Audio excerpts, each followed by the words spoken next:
Looting is the core mechanic in any video game, as it allows you to get items and equipment. But what if I remove this feature completely? What if I don't allow myself to acquire any items in Elden Ring? Will it still be beatable? Let's find out. Although first of all, we need to discuss the rules for this challenge. You see, looting isn't simply acquiring an item, it's picking it up from a chest, corpse, or something like that. This means that items that are directly transferred into my inventory don't count as loot, because I didn't intend on picking them up. This means that buying, retrieving power from remembrances, and getting boss drops and scarab drops are allowed, as the pop-up window just wants me to confirm receiving an item and not looting it. But don't worry, the challenge will still be very difficult, as I cannot upgrade my flasks, weapons, and spirit ashes, and neither can I get the majority of good armors and talismans. And in addition to all that, I will also not allow myself to use any weapons that do not scale from arcane or don't do any blood loss damage, because I want to try a different build for a change. But as you see in the video, I will regret this decision many times. But now let's begin. I decided to name my character Negan, which is the nickname of one of my subscribers. I obviously chose the samurai class as it's OP, and the keepsake, which was the hardest choice of this run. Because I can't loot anything, this will be crucial to my success, and after thinking about it for 3 seconds, I chose the golden seed, because it's at least some form of upgrade to my flasks. Now we can finally start the run. Wait. You Yeah, it's impossible to leave this room without looting this corpse. So that was all, thank you everyone for watching, remember to like and subscribe, and see you in the next video. Alright, fine, let's see if it's possible to beat Elden Ring without looting more than one item. After a very cringy boss fight with the grafted scion, I started collecting all the items I need, except I couldn't get any golden seeds or sacred tears. But what I could get was the spirit calling bell and the wolf spirit ashes. Of course, they were very weak, as I couldn't upgrade any spirit ashes, and this was obviously not enough to defeat Margit. So I decided to visit Murkwater Cave, where I was immediately invaded, and what's important is that upon winning the invasion, I got the Reduvia dagger, which will be very useful during the Margit fight. And then of course, I defeated Patches in order to get access to his shop, which was very easy, and I totally didn't die during this boss fight. But I still needed to get some runes in order to upgrade my character. And because I wasn't ready to kill giants for hours upon hours, I decided to activate the portal near the Church of Marika and get to Dragon Barrel and proceed to cheese the caelid dragon.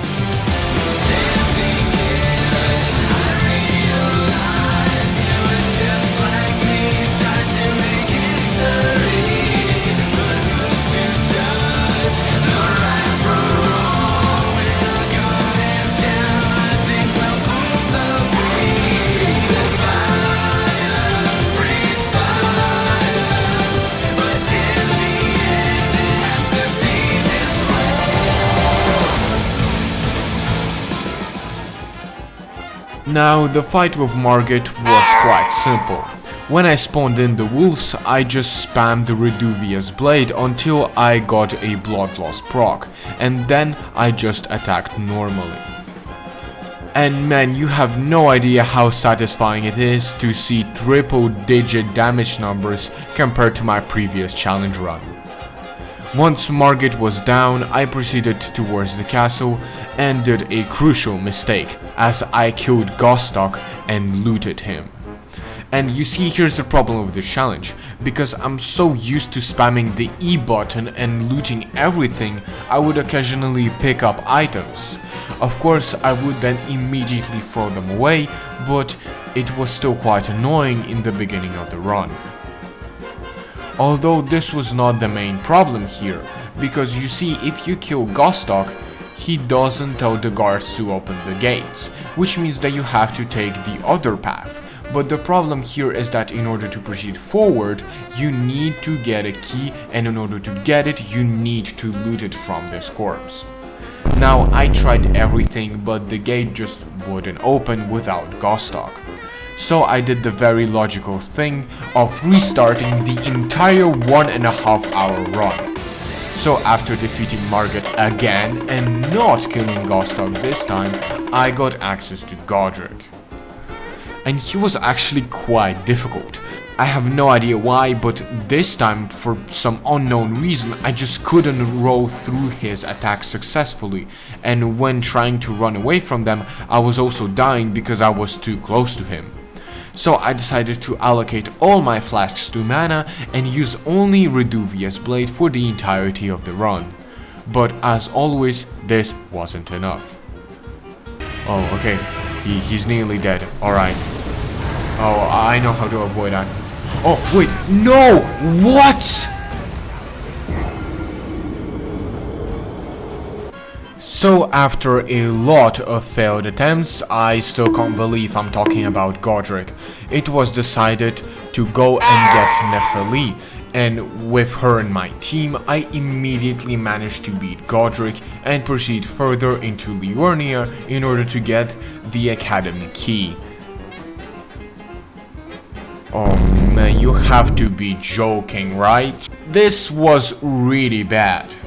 I not only couldn't get into the Academy and defeat Renalla, but I also couldn't continue Yura's questline and get Eleonora's blade, which I was planning to use as my primary endgame weapon, which meant that the only other option that I have left was to defeat Radahn.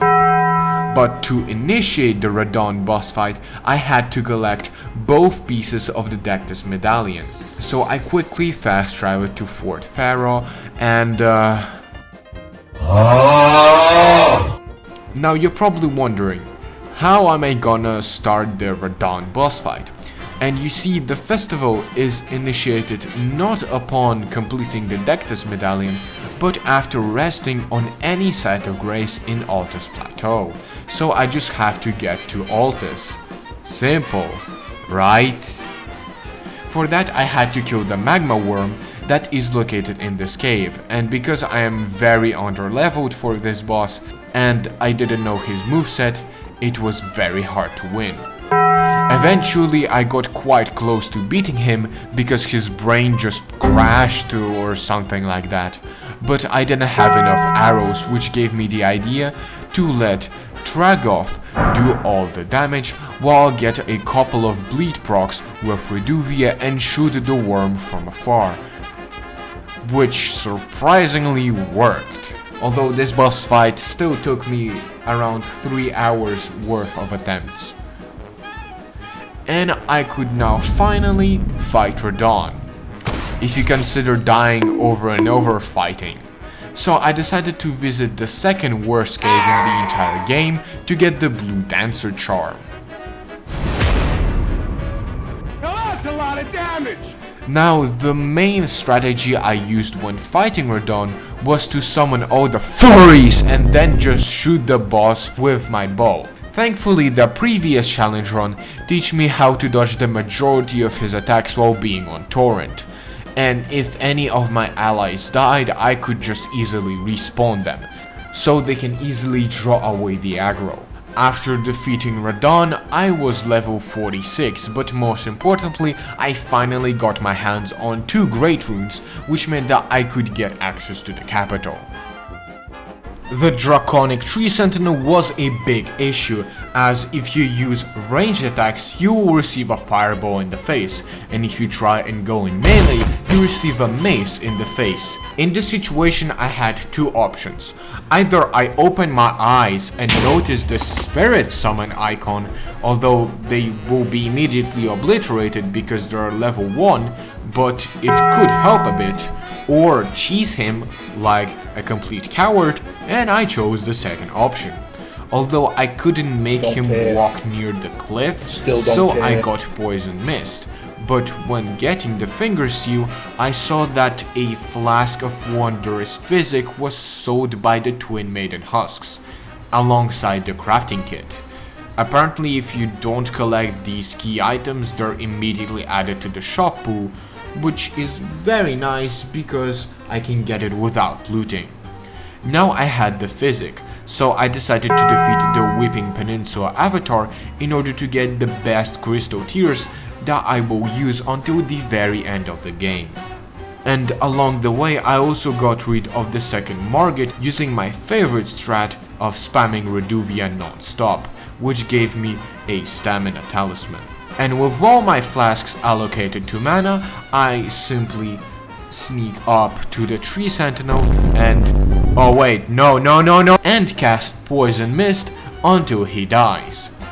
I was actually quite worried that I wouldn't have enough mana, but thankfully I had more than enough. Now I had access to the capital, but I knew that Godfrey was way too strong, so I decided to fight the Bloodhound Knight for his weapon, as it has a very great Ash of War and it deals bleed damage. The Bloodhound Knight boss fight was quite frustrating, as he is very agile and you need to be very patient because the only attack you can punish is this ground slam. But eventually, after quite a few deaths, I managed to beat him and realized that I don't meet the stat requirements. But this wasn't an issue, as I could easily do the capital rune farm, which nobody mentions when talking about rune farms for some reason. I also figured out it would be good to upgrade my weapons. Of course I couldn't collect smithing stones, but I could buy them. So I decided to pay a visit to E.G., who has an infinite supply of somber smithing stones 1 and 2, and then defeat the crystalline duo in Altus tunnel, as they give me access to an infinite supply of somber smithing stones 3 and 4. And that's the maximum I can achieve, as other somber stone bell bearings will be lying on the ground and won't be dropped from bosses. But a +4 fang is at least something. I decided to test my new weapon on the tree avatar in Lando, and the damage was actually quite nice. And I also discovered that Bloodhound's Finesse deals great poise damage, so if I just kept spamming it, eventually the enemy will be stance broken. Unfortunately, all of that was still not enough to defeat Godfrey, because it turns out that fighting him using range is much easier than using melee weapons. So I decided to go and complete other dungeons to get upgrades, and the first location was the Sainted Hero's Grave. But unfortunately the path was blocked by a Black Knife assassin, and what is this moveset? Like, this is insane. This is like Morgott level backflips. And you know what? I'm starting to think that this run is turning into a Bloodhound's Finesse only run.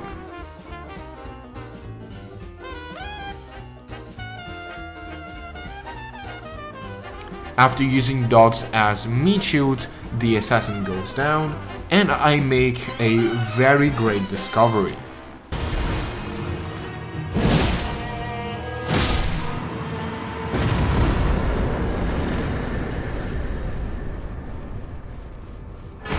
Wait, you get Black Blade for defeating her? What? The Black Blade is the most overpowered dagger in the entire game, mostly because of its Ash of War that deals percentage-based damage. But if you remember, I will also not allow myself to use any weapons that do not scale from arcane or don't do any blood loss damage, because I want to try a different build for a change. I cannot use it. But at least I can now continue in the grave and use my brain to its full potential while completing this incredibly hard and challenging puzzle that would rival even the smartest minds all over the world. which will open access to a very original boss fight, after completing which you'll be rewarded with a legendary spirit summon. Now, because it's legendary, it's very good, right? Right. But unfortunately, I didn't have enough mana. So either I could farm runes for 15 minutes, or I can go in a random cave and fight a random boss to get a talisman. Yeah, I just really don't like farming. And this time the fight with the Bloodhound Knight was way easier because I can use the Una reverse card on him. Then I visited the Oriza side tomb, which, just like any other dungeon in this game, was very strange and convoluted. But after defeating the boss, which gave me PTSD with his grab attack, I got... What the fuck is this piece of shit? After this, I remembered that I didn't visit Nokron yet, I just completely forgot about it. So I quickly defeated the Mimic tier, which turns out can throw rocks at you if he has no weapons, which is pretty cool, but I still don't care, lol. And now I wear his face instead of mine. You know why I put it like that, it doesn't sound so great, but it boosts my arcane, which is good. Kind of. Not really, I just use it because it looks funny. And after many failed attempts, I decided to choose one of the Crucible Knights, because it's my only source of a Somber Stone 6. I've also noticed a scarab nearby, which dropped Order Healing. Now, because it had healing in its name, I thought that it would heal me, but spoiler alert, this wasn't true and I just got scammed. At this point, I gained a lot of levels and was ready to fight Godfrey. But before that, I want to ask you a question. How many times did my spirit summon hit the boss? Once. One time this legendary spirit summon hit Godfrey. Otherwise, I managed to pass the hitbox check. What? How did that not hit me? This should be illegal. And performed the cleanest dodge in my entire life. Oh, that was perfect. Also, I don't think that's how you're supposed to dodge the spike attack, but I don't really care. I mean, if it works, it works. After defeating Godfrey, I now had access to 3 talisman slots. I forgot to take the pouch from the finger reader. The next boss was Morgott, and guess what? Kristoff is still useless! In terms of the boss, Morgott can do epic dodges, just like me, except he's so good that he sometimes turns into a helicopter that obliterates me. So I decided to get more useful items. First, I visited the Windham Catacombs, where I had to defeat the Watchdog, which was very annoying. It's like a Crucible Knight if he was a dog. Yeah, that's kind of the point of the name.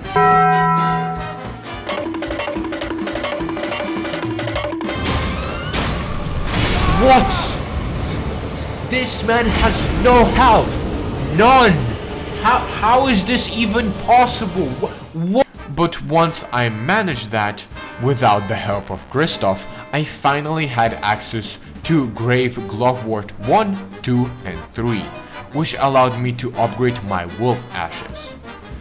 Then I remembered that I forgot to mention at the beginning of the video that in this challenge, I also try and get all remembrances. But of course, some remembrances I couldn't get because I can't progress Ranni's questline and neither can I progress Thea's quest. But all other remembrances should be obtainable. So I started lighting up stuff in Siofra Aqueduct in order to fight the Ancestor Spirit. Overall, the fight was very easy. I mean, it's just a deer that jumps around. But what wasn't easy was the Regal Ancestor Spirit, which is just like the Ancestor Spirit, but regal. Now, I don't want to talk about this boss just yet, but he is very difficult compared to its previous counterpart.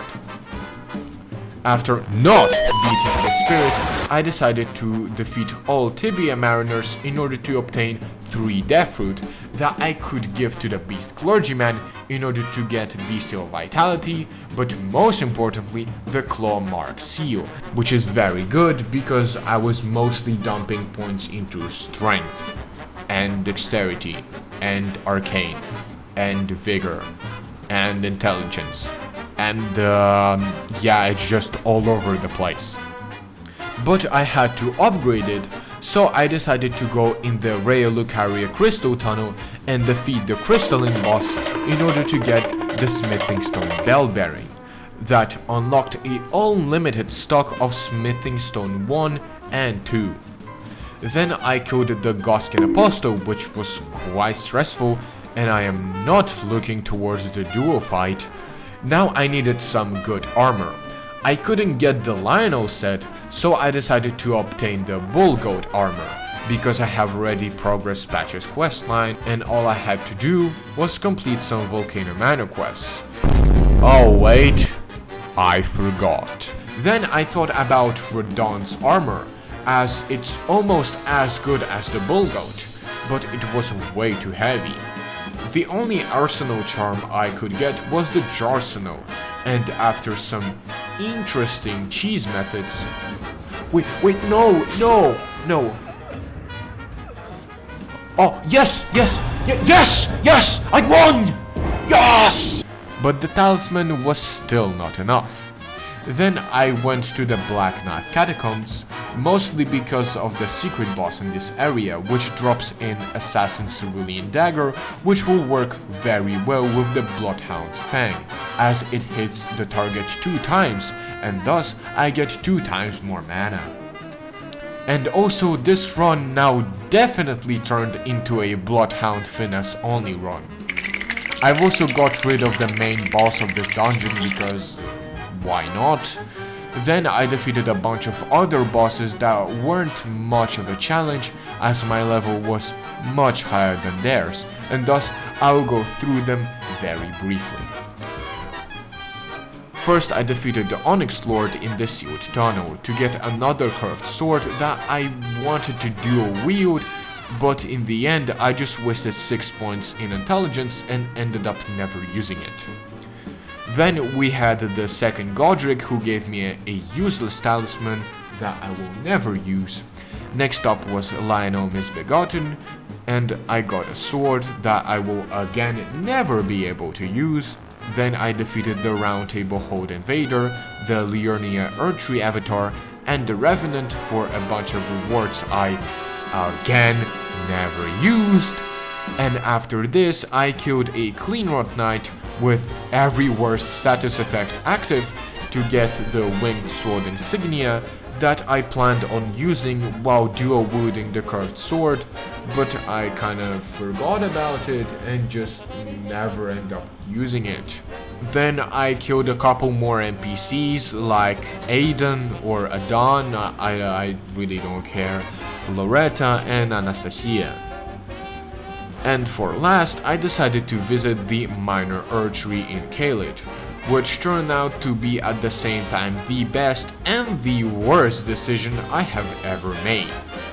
The first boss I faced here was the Putrid Avatar, and despite him being a copy of a boss from Dark Souls, he was actually much harder than the regular erdtree avatar. The only different attack he has is the jump one that litters the area with scarlet rot and creates a mini lake of rot. But for some reason he does this jump attack a lot, and I mean a lot, which obliges me to back off and wait for the rot to go away while he casts his golden projectiles, which are objectively unfair because if he decides to hit you while a projectile hits you before, you're basically dead, you can't do anything. It's either the projectile hits you and you die, or you dodge the projectile but then his staff hits you and you die. There's no way to survive this. And because of all that, the fight was getting really long. But once I finally managed to defeat him, I got access to the ruins nearby, which, as I said before, turned out to be my worst nightmare. The main boss of this dungeon was a double burial watchdog. Now, if you already played Elden Ring before, which you did, and if you didn't, why are you watching this? If you heard the word duel, you would immediately have a seizure, and at the end of which you'll spontaneously combust. But that's not all, because as I said before, the watchdogs are just a worse version of the Crucible Knights. Sure, they're annoying as hell, and they're copy-pasted like 50 times around the world, but at least they look cool, and their equipment is also very nice. Something that I can't say for this boss fight. This boss is like you fighting two Crucible Knights that are twice the size, and one of them can use magic, in the smallest boss arena imaginable. During the entirety of these 2 hours that it took me to beat this boss, I have gone through all 6 stages of grief. I know there are 5 of them, but I think when fighting this boss I just discovered a new one. The amount of pain and suffering this boss brought to me is similar to when Premiere Pro crashes and I haven't saved the last 3 hours of editing I did. If I ever make a Elden Ring boss tier list, which I probably won't, but if you want me you can always write down in the comments, this boss will be in the trash of the trash. I'll have a separate category below F, like the triple F or something. I can't take this boss anymore. Now, you're probably wondering, why did I do this to myself? It's just a random boss in a random cave. But I did all of that because for defeating this boss, I get the Mad Pumpkinhead Spirit Ashes. Now you're probably wondering that this is just a mediocre spirit summon, but it's not. First of all, he has a lot of health, which means he can tank a lot of hits. And although sometimes during the battle the Pumpkinhead will cosplay me at 3 in the morning, this is a small price to pay for his gigantic damage output. Now you're probably looking at the footage and wondering, where's the gigantic damage? And the thing is that his mace deals blood loss, which means that sometimes the boss will just randomly lose a gigantic chunk of his HP. Which means that technically the Mad Pumpkinhead has nearly the biggest damage output right behind Black Knife Tish, which I can't get by the way because I can't progress Ranni's questline. Now with this wonderful spirit summon, I can now finally defeat Morgott. Well, not really. The fight was still quite difficult, although it was certainly going much faster. Also, did you know that you can summon Melina for this boss fight? I didn't. I have over 300 hours in this game and I still didn't know that. Somehow.